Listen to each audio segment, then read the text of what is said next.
Hey there! Before we dive in, just a quick favour to ask. If you're enjoying the show, don't be shellfish. Please take a moment to rate and review it wherever you're listening.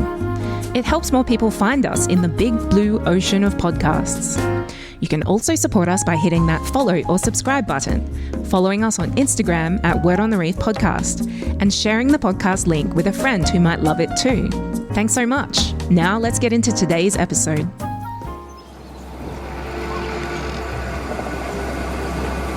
Before we start this episode, I'd just like to acknowledge the Gimoy Walubara Yidinji people and the Irukandji people on whose land this podcast is recorded, as well as the other 70 traditional owner groups whose sea country makes up the Great Barrier Reef, and pay my respects to elders past, present and emerging.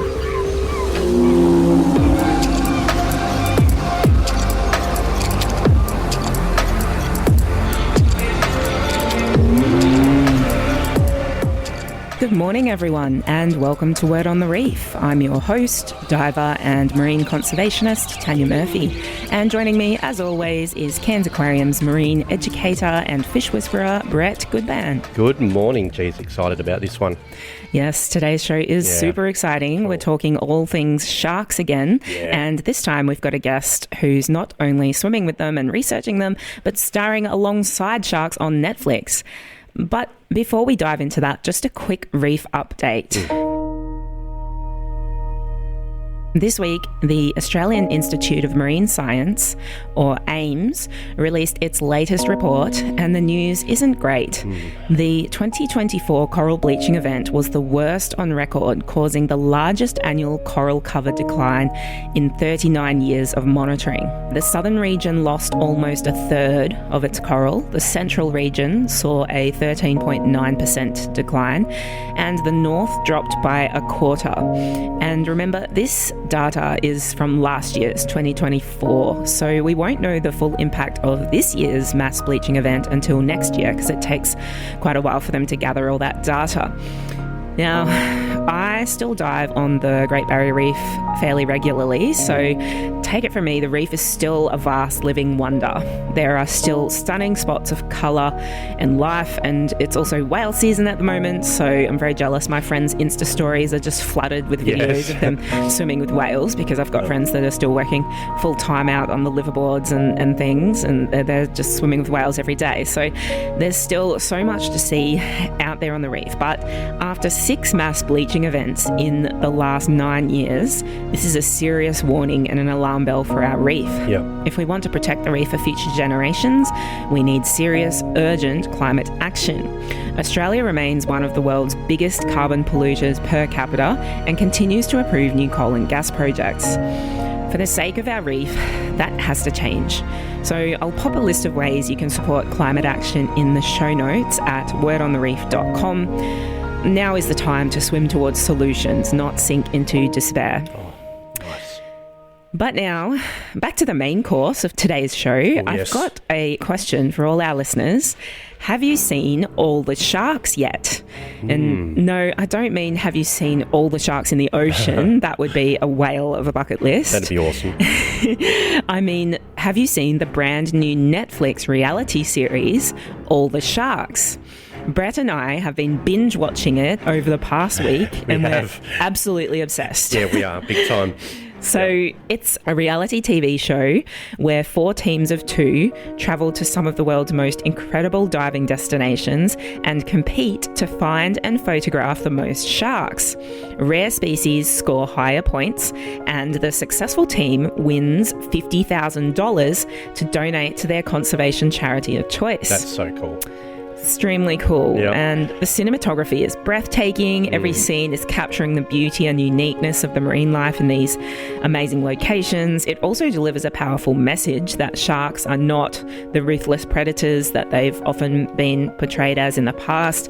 Instead, the show highlights their importance to the ocean ecosystem and how amazing it is to dive with them and the urgent need to protect them. So it's educational, eye-opening, it raises awareness, and there's plenty of action and adventure as well. Pretty much come up with my dream competition. Yeah, it's like the best combination. It's just awesome. Yeah, I was absolutely on the edge of my seat for this entire show. How did you feel while you were watching it? Oh, I couldn't turn away. I was looking at sharks in the background going, photograph that one. Get that one. Get that one. Being the backseat shark spotter. Oh, it's just amazing. Yeah.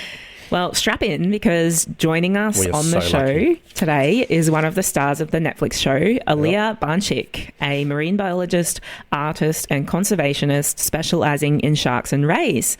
Good morning, Aliah. Welcome to Word on the Reef. Good morning, guys. Thank you so much for having me. Oh, it's such a pleasure to have you on, Aliah. Thank you. Yes, we're very excited to have you on the show.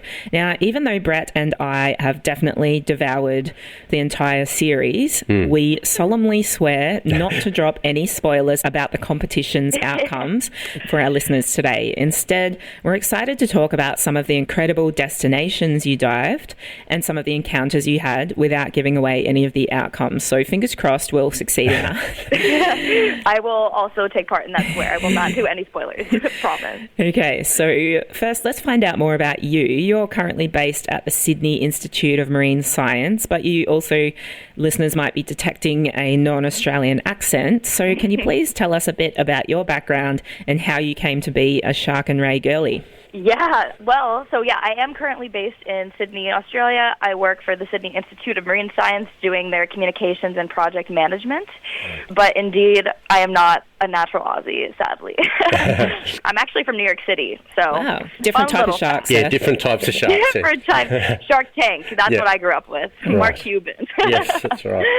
Yeah, so concrete jungle, definitely was actually scared of the ocean until 11th grade when I wanted to take an astronomy course, but it was full. So I had to take a marine biology course, and as a product, I ended up learning about the ocean and sharks, and it just kind of melted all my fears that I was harboring around the ocean, and turned that fear straight into fascination, as we say in the field.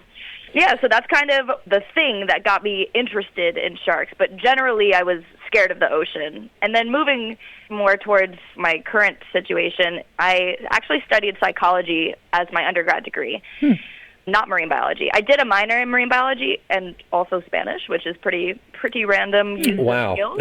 Yep. Let's just tick them off. Why not? You know, I was like, I don't know what I really want, but I love learning, so let's just do as much as we can. That means you can talk to the Spanish mackerels. Oh, it's too early for that. That's a good one. I haven't heard that one yet. That's good. Oh, you'll hear it on this show. Don't worry about that. Oh, my gosh, yeah. So I ended up gravitating more towards the marine biology part of my studies instead of the psychology or Spanish, and pursued a master's of marine biology at James Cook University, which is where I just graduated last May. And yeah, now we're here. I actually did the filming for all the sharks the month after I graduated from my program. So a full year ago, I was somewhere in the world diving in some of my dream locations with the most incredible film crew and team I could have ever imagined. Wow. And now I'm watching it on TV, which is a crazy, crazy experience. Wow. Growing up in the concrete jungles of New York, you never would have guessed all the events that have happened since then. It's amazing, isn't it, where life takes you? I thought I was going to be either a fashion designer or a gymnast. So I'm really confused. just a few more of your multi-talents. So everyone out there, it's never too late to become a shark diving, world-traveling animal researcher. Agreed. Now, the Netflix series is called All the Sharks, but you also scored points for photographing rays.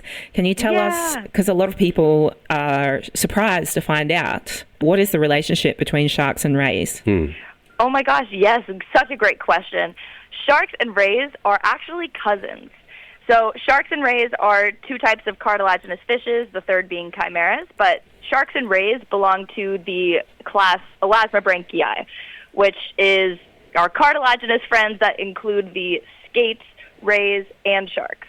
And so, unlike bony fish, for example, you can probably hear it in the name, their skeletons are made out of bones. But for sharks and rays and chimeras, they're actually made out of cartilage, like what our nose and ears are made out of. So they have a very close evolutionary history. I tend to call them flat sharks. I use the term in my shark shows that a ray is a shark that's been run over by a rubbish truck. It's great. I like to say they've gotten pancakes. Yeah, little flying pancakes.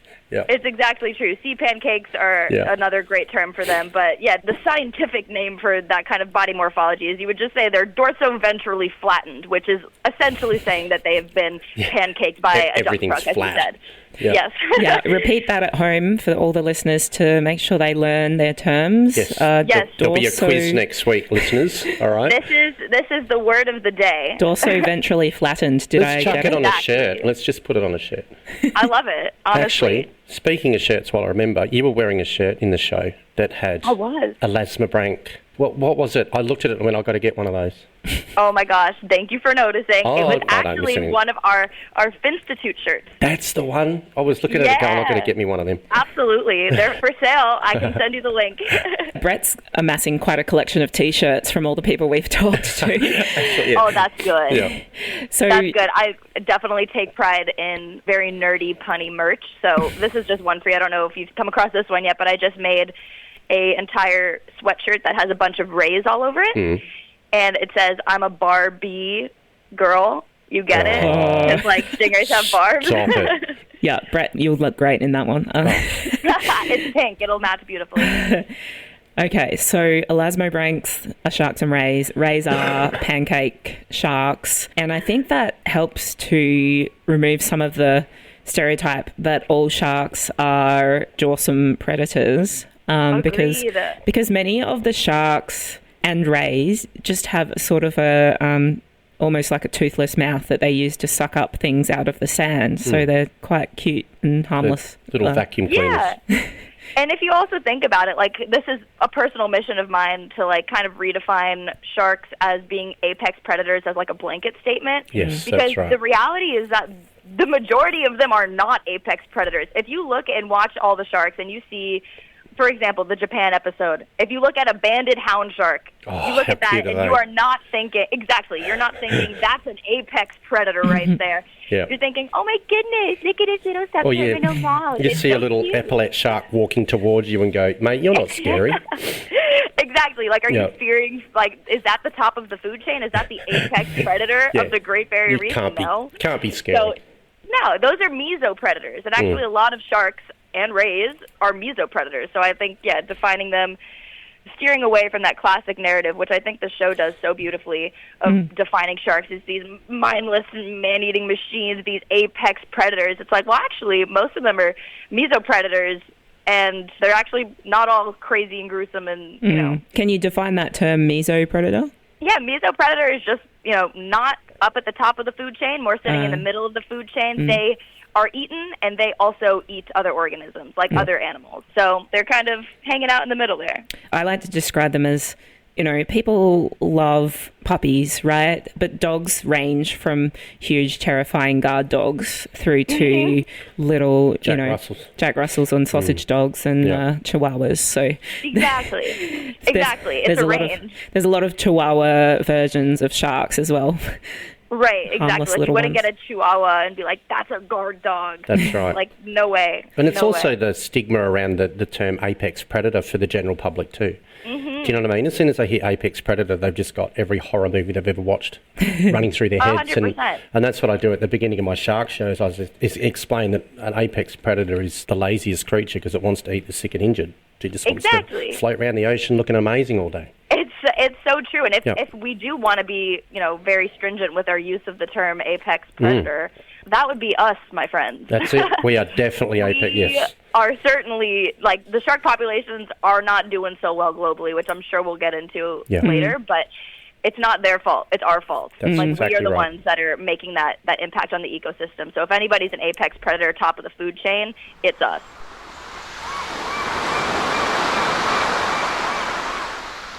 So, Aliah, can you sum up for us which aspects of shark and ray science you're particularly interested in? Oh my gosh, I don't think I can. Perfect answer. And forget about all the sharks. It's all the aspects. Only from the nose to Yeah. the tail. That's all I'm interested in. Yeah, exactly. If it's made out of cartilage, I'm interested. Yep. No, it's a good question. So I did my master's thesis on the feeding ecology of this really awesome ray species called a giant shovel-nosed ray. Love those. Yeah. Oh, they're just the coolest. They are definitely some of my favorite rays. That said, that's the main experience I have right now is in the area of feeding ecology, and I absolutely loved it.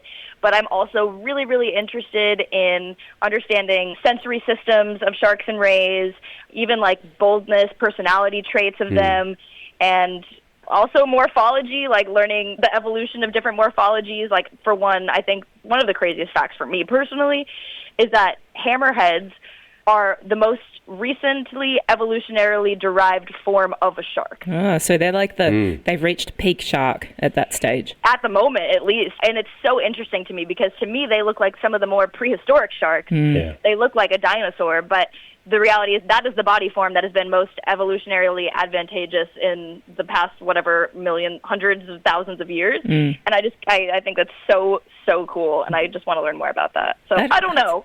That is really cool. Yeah, I was wondering about that hammerhead shape and to know that that's like in deep time terms, a recent development. That's really interesting. Yeah. Well, they still haven't worked out that if they nuzzle stingrays, the stingray barb gets stuck in their head. I've seen, up in the Coral Sea, I've seen heaps of stingray barbs hanging out the front of a hammerhead. Oh, yeah, totally. Yeah, just they haven't use learned. their hammer to pin them down and then take a little chunk out. But I've definitely seen jaws even that have stingray barbs coming out of their teeth. It's crazy. Yeah. So speaking of feeding habits, the hammerheads are swimming along Smacking the rays on the head. with their face in the sand, trying to eat rays. Yeah, they're just pinning them down. It's crazy to me that is the most efficient way to get a stingray. Yeah, I know. You've got to think it's got to be better than that, right? I know. It's crazy. It's such precision. But their ampullae of Lorenzini on their head must be just tenfold to a normal shark, though. Yeah, I mean, they definitely have a really nice surface area for that electroreception. Yeah. So that must play a huge role in it. But even you see videos, for example, Dr. Nico Lubitz from James Cook University is one of our colleagues. He has some really incredible videos of hammerheads fully pursuing and chasing stingrays, like ones that weren't even hidden under the sand. They are just straight up sprinting after them and still managing to nail them down, which is crazy. They just love pancakes. Pancake sharks. Yeah. Pancakes for breakfast. That's so good. I love that. Wow, so if that is where evolution is tending towards, with the eyes just growing further and further outwards into a hammer shape, I wonder if that's happening to us as well, Brett, if we're just going to end up I'm just horrified right now. Really far apart. I do not want to see what's behind me all the time. That would freak me out. So, Aliah, I understand while you're at JCU, you mentioned it already, you co-founded the Finstitute. I love the name, by the way. Yeah, I love that too. Oh, thank you. Can you tell us a bit about that organisation? Oh, I'd love to. Yeah, so alongside my co-founder, Luca Hoffaker, we created this student-led consortium that it's this big network of passionate students that are eager to get hands-on experiences in the realm of shark and ray research and science and conservation in general, and pairing that with amplifying and expediting the efforts of Indonesian or international at this point as well, led organizations that are doing stuff already. They're like on the ground in these local communities, local run, and they're doing amazing things, but they might need extra hands with, photo identification analysis because they have this huge database, for example, this is actually an example that we just partnered with. We just partnered with this organization called Spot a Shark, which is this huge photo identification base of gray nurse sharks. And it's amazing. Like, they have thousands and thousands and thousands of gray nurse shark pictures. That's just like the real-life version of the Netflix series. Yeah, that's right. Spotting sharks, as many sharks as possible and taking photos of them for real research. Exactly. And the issue, though, is that they don't have the resources and the manpower to go through all of them on a very detailed, fine-level scale and, pull out the meaningful things that they're looking for, which are things like fishing-related injuries or, pregnancies and just general, age ranges of these sharks in certain areas. It's tough enough for me just going through all my photos and videos after a 1-week holiday or something. 100%. It's overwhelming. And so what we do as the Finstitute is we are connecting these students that are craving these opportunities to participate meaningfully in conservation with these organizations that could use the extra resources and help, and giving students capacity building opportunities to be able to even get their foot in the door for marine science and shark science conservation stuff at the same time that we get to, make meaningful changes and assist and collaborate with international organizations or local ones. And it's actually really exciting, too, because just recently we actually became an international nonprofit. So we are actually able to accept members from all over the world. You don't have to be a student. Anybody who's interested in shark science and wants to learn about it, you don't have to have a background in it. We are actually starting to run international expeditions where we will give you hands-on experience and teachings in the realm of shark and ray science. So oh my goodness. Get ready. I'm on one of those expeditions. As soon as I can, I'm going to find all the sharks. That's the mission. Yeah. That's the mission. So speaking of that, let's talk about the Netflix series, All the Sharks now. Aliah, as a diver myself, I was way too emotionally invested in this show. Yes, me too. I was like, you know, those crazy football supporters. I've never understood them, but now I do. I was yelling at the screen. I was like, no, look behind you. There's a Caribbean reef shark or whatever. I learned all the shark species names because there were many sharks on the show that I didn't actually know before, and I had memorized the scorecards. So as soon as you saw something, I was like, yes, that's 20 points. And yes, I felt like I was in the water with you. I was deep in it. So thank you for that amazing entertainment. And your team, Gills Gone Wild, quickly became a favourite. How did you and your dive buddy MJ meet? Oh my gosh. Well, first of all, I absolutely loved the sports analogy. That's fantastic. Yep. Thank you for the support from the Gills Gone Wild team. MJ and I actually are friends. We met in Miami Beach, which is where I was living before I moved to Australia. And we met during a Bikini Beach cleanup. MJ actually runs her own nonprofit as well called Clean This Beach Up.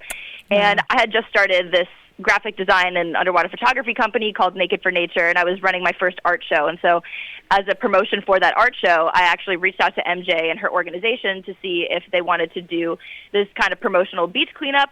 But since my organization's called Naked for Nature, we made it a bikini beach cleanup.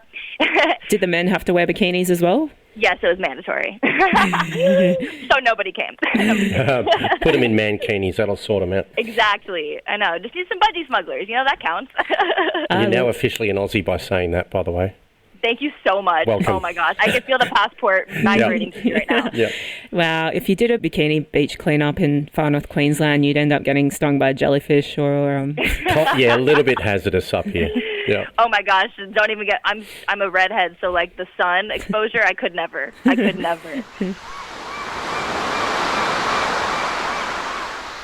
Our guest today is Aliah Banchik, marine biologist and shark and ray specialist, featured on the Netflix series All the Sharks. And we've just been talking about the series. Brett and I have binge-watched the entire show and we're obsessed with it. And Aliah, I'm upset. You've cost me a fortune, by the way. I now have a bunch of new dive destinations on my bucket list. And my bank account is not going to be happy with that. Because you got to travel around the world diving some of the most incredible diving destinations, and seeing them in all their glory has been really motivating to the diver in me. But what was your favourite dive that you did for this show? Oh my goodness. Hard to pick, I'm sure. Yeah. You can tell us a couple. Like, what were some of the highlights? Okay, starting at the Maldives, I will say that was definitely one of the highlights for me because I saw an oceanic manta ray. I don't think that's giving anything away, like crazy. But that was one of the most beautiful, magical things ever. Those things are so big. It's insane. They're almost the size of a school bus. Yeah, they can get their wingtip to wingtip up to like 7 meters or something. That's right. Yep. Yeah. That's correct. Was it fully grown, the one you saw? It was a little bit smaller. I don't think it was the full 7 meters, but still, what a beautiful treat. They're like angels underwater. Yeah, I was standing in the middle of the lounge room floor cheering you on when I saw that. Oh, yay. Yeah, they are so special. And I used to work in Kona, Hawaii as an eco tour guide doing like the night dives with the reef manta rays, which are a smaller species. But even seeing the small ones in person is just like a spiritual experience in and of itself. So, seeing an oceanic was just seriously so insane. Well, you say small about the reef manta, but they can still be 2 meters or so across. They can get bigger. Yeah, up to Osprey, I've seen one 5 meters across. Yeah. Yeah, they actually are still pretty big cartilaginous fish, but compared to a school bus. But yeah, so that was a highlight. But also for me, I had never seen a tiger shark in my life. And so getting to be surrounded by tiger sharks was literally one of the most insane and deeply calming experiences I've ever had in my life. It's interesting, isn't it? People wouldn't expect that.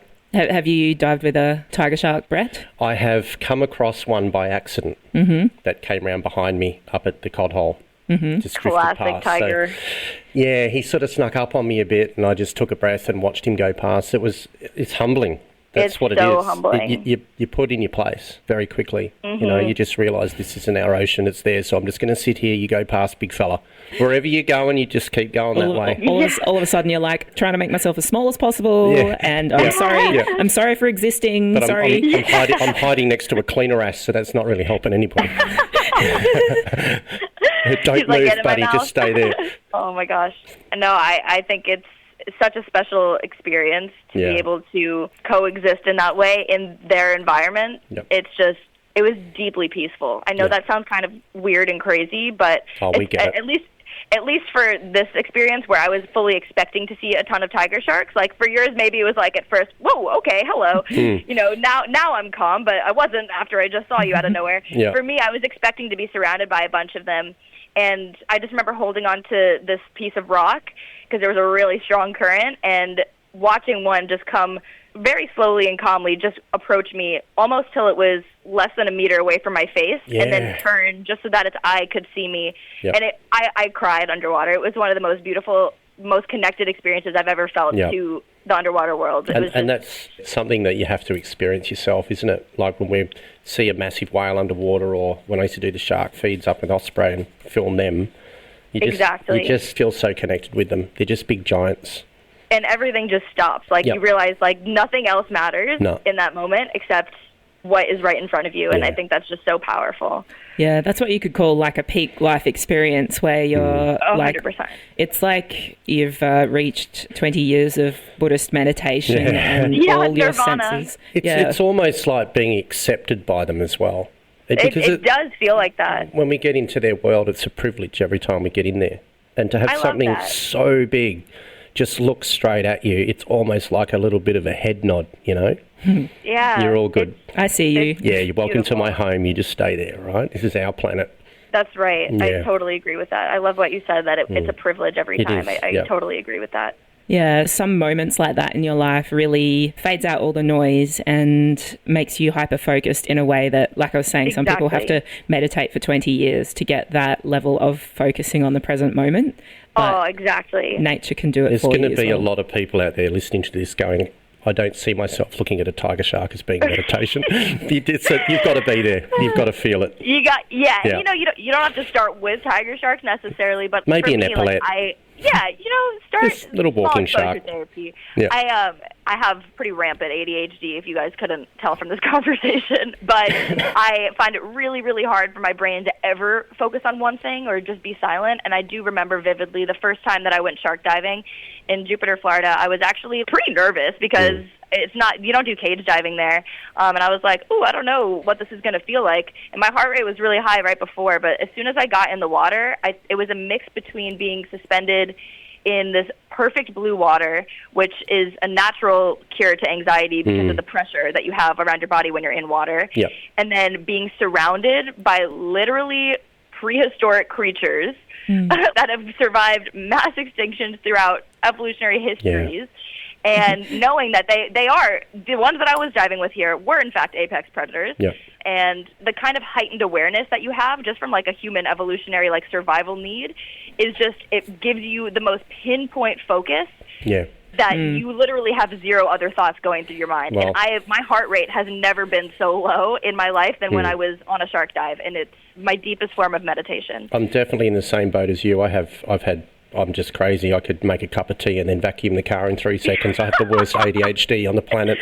That's the best. Yeah, I can get stuff done, just not in order, right? Yeah, agreed. But I know what you're saying because I've experienced it that first time that I got underwater.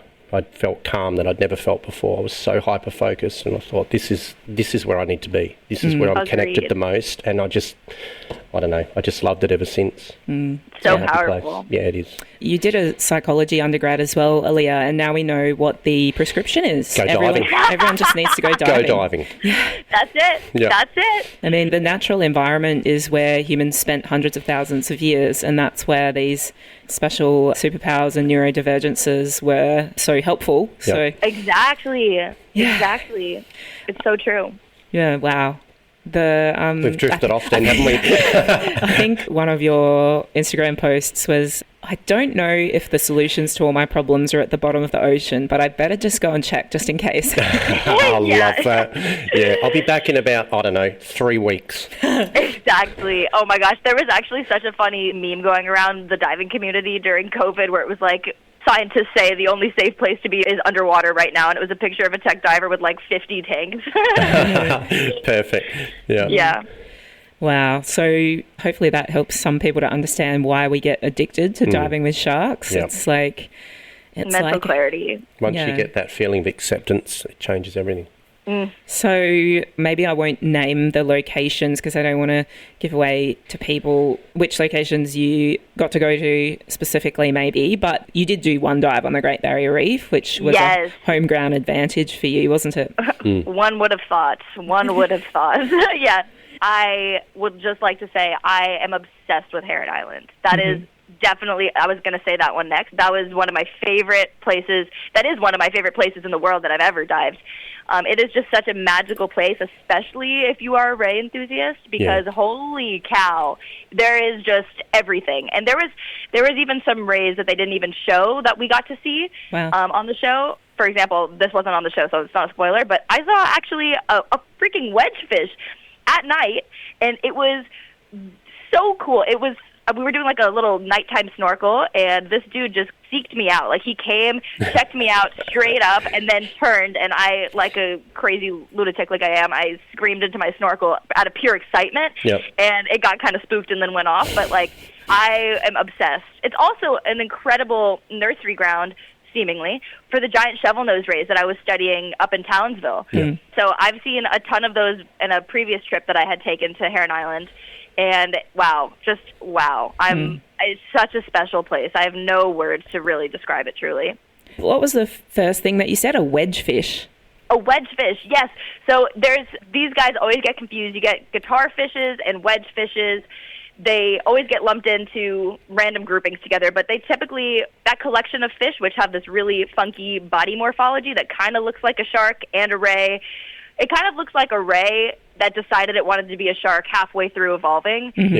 So there's like a disc at the front and then a shark tail on the back. And people tend to call them rhino rays as a group. But there's wedge fishes, which are very much different than guitar fishes, though they share some things. Both of them are amazing and beautiful. But I've never seen a wedge fish before, and I was studying guitar fish, so, you know, it was nice. It was a nice little treat. So they're wedge shaped. I guess it's like a pizza slice with a tail.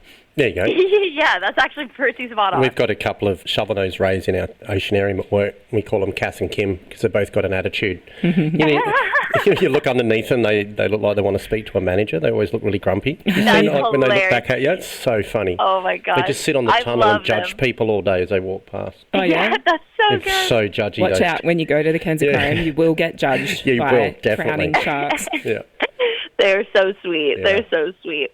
Yeah, I definitely have a soft spot in my heart for Heron Island. Also, just the ecosystem there. It's like this intertidal, subtidal fluctuation that they have on the reef there. So the reef can be essentially completely exposed during certain hours of the day, which is insane, and then submerged under like 2 meters of water at night or a different time in the day. And that's when these epaulet sharks really thrive because, like you said, they're walking sharks. They have a really high tolerance for low oxygen environments so that they can exist in these really dynamic ecosystems where they can, kind of walk across the reef when there's no more water on it.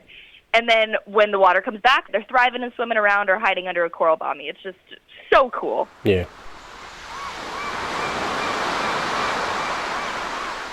Our guest today is Aliah Banchik, marine biologist and shark and ray specialist featured on the Netflix series All the Sharks, which we've been absolutely raving about because we love the show so much. And we've only got about 10 minutes left of the show, and there's so many more sharks that we wanted to talk about. But let's pick... Like, I just want everyone to know that somewhere in this series they get to see a Sharknado. Yes. How was it for you, Aliah, being in the middle of a swirling maelstrom of sharks? I would definitely say that was a career highlight. Yeah. Definitely. That was so cool. And it's also what is not mentioned when you hear the term Sharknado is that there was actually a ton of stingrays in there. So I would say Shark and Ray-nado. Sharkrado. Sharkrado, there you go. Sharkrado, that's so good. Yeah, it was amazing. It was seriously so amazing. Banded hound sharks, I think, are one of the derpier types of sharks. They kind of give me worm vibes. I love them. Yeah. And they're just kind of all over, all up in your business, and it's great. Yeah, it's no a great personal spot space. to be in. Awesome. Nah. And the red stingrays are pretty epic too, I gotta say. Awesome. Well, if you want to see what those are, everyone, you're just going to have to watch the show. Yeah, you're just going to have to. You'll have to see you. Yeah, and another thing which everyone just has to see is these adorable sharks in one of the locations. I had never seen a picture of these before. Pajama sharks, as the name suggests. They're so stripy and cute. And then especially the leopard catfish. They are leopard catfish had me going, I want one. Me too. I was like, can I pet that dog?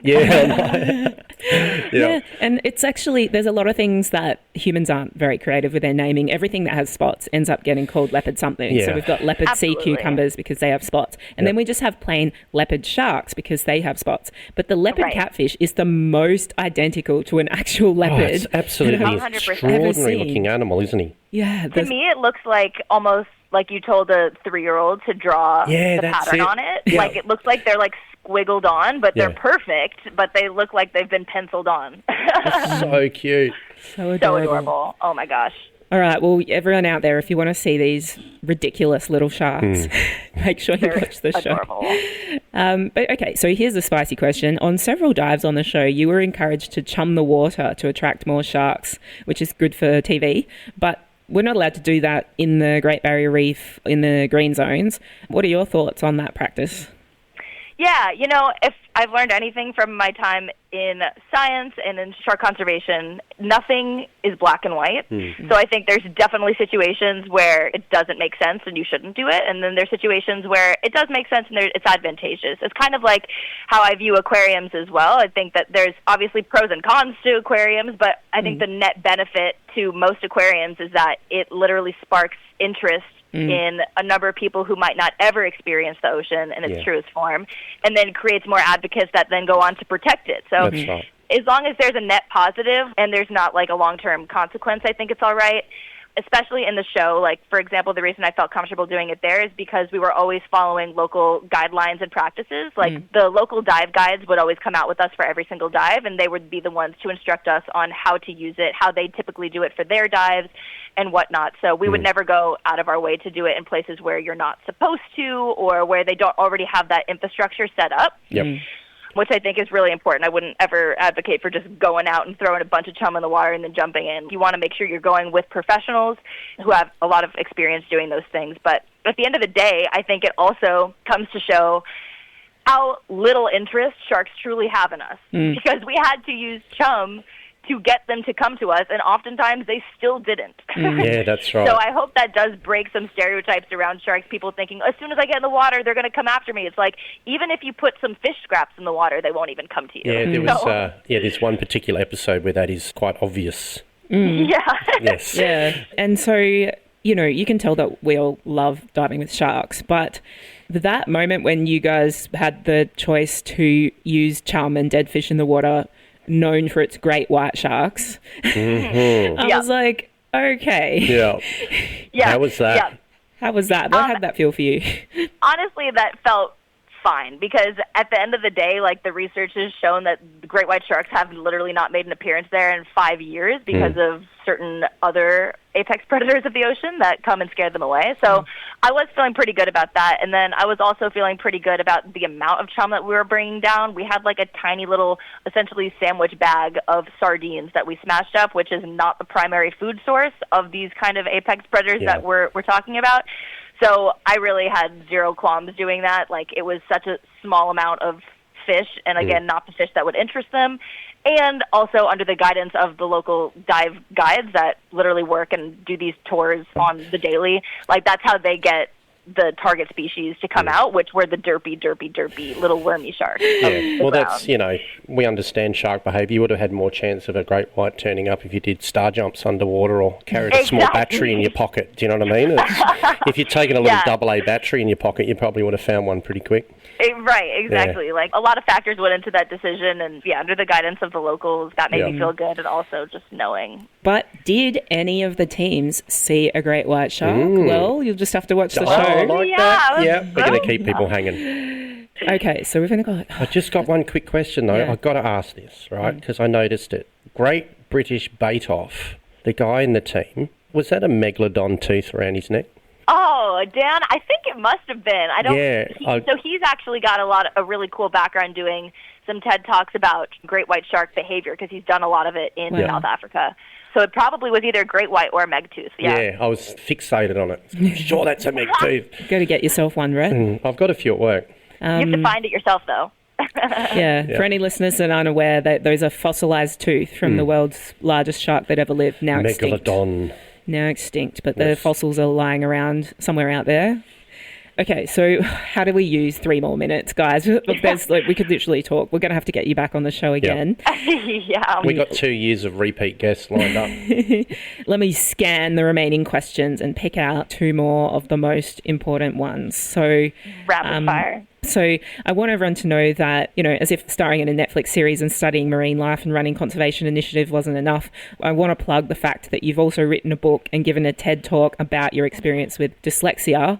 You're also a digital artist with your own digital art company. I think you've managed to fit 3 lifetimes into one. Yeah. So do you want to take one final speech to wrap up all your work? Your time starts now. All your work. Yeah, absolutely. And, I actually think there is one thread that sums up all of those things, and it is neurodivergence.